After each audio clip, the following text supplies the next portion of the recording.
A new statewide nonprofit has set an ambitious goal for making Maine streets safer, and it hopes to accomplish that goal in just the next few years. The name of the group is Vision Zero Maine. Its executive director is Paul Drinan, and he's with us here on 207. Thanks for coming in. It's good to have you here. Hey, Rob. Thanks for having us. As I said, an ambitious goal. What is it you hope to achieve?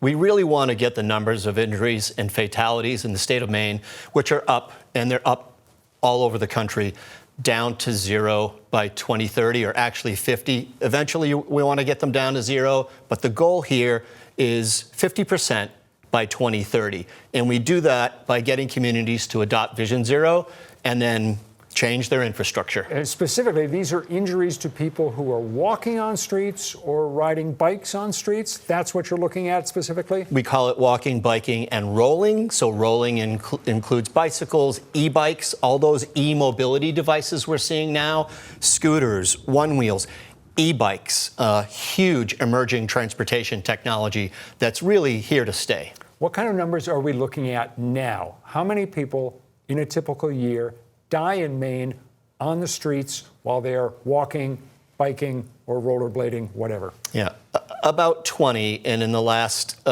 couple of days, we've had another fatality here in Maine. We don't have the information on that crash yet. We call them crashes, not accidents, because they're preventable. And so we don't have the data on that yet, but there was a rollator, an assisted walking device shown in the coverage.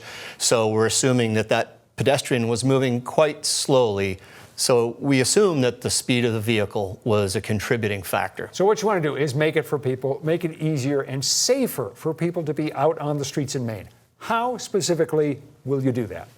There are any number of strategies. Some of it involves a stripe of paint or a conflicting paint color. We've all seen a green bike lane, or what they call bump outs at intersections, which prevent cars from taking a corner too quickly, especially at a crosswalk.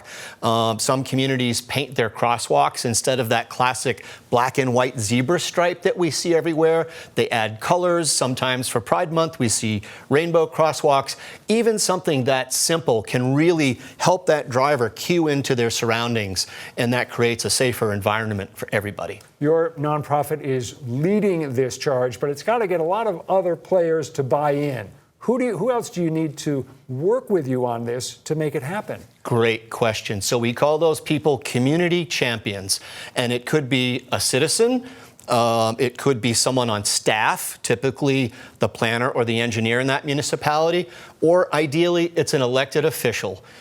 We need one of those three in any given community to really champion the cause. And if we get two, we've got a solid chance of getting the work done. I'm guessing that what you're probably trying to do is take good ideas that have worked in other places, other communities, other states, whatever, and try to bring them to Maine and make them work better here. Is that accurate? Absolutely. These strategies have been working all across Europe since the 90s. They've come to America. Vision Zero started in America in the 2000s. We've seen great success. Hoboken, New Jersey, 9 years now without a fatality. There's a community in Spain, Pontevedra, is now just hit the 15-year mark as a Vision Zero community with no fatalities. So these are proven strategies. We just need people to understand why it's important, and there are many reasons why it's important. That's pretty remarkable. Hoboken, New Jersey is a really dense urban area. You got a lot of cars, you got a lot of pedestrians. To eliminate those kinds of fatalities is quite an achievement. It is, and I was just reading, there's a lot of ties between this work and land use. I didn't realize New Jersey is the most densely populated area in the United States. It's on par with some of Europe's most densely populated areas.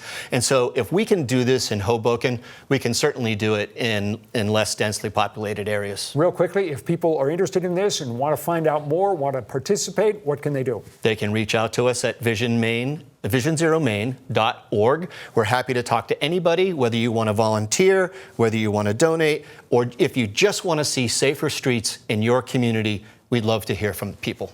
All right. Paul Drinan, Executive Director of that organization, thanks so much for being with us.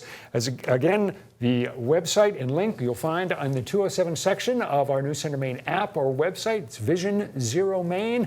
Stick around. We're going to be back with more of 207 right after this.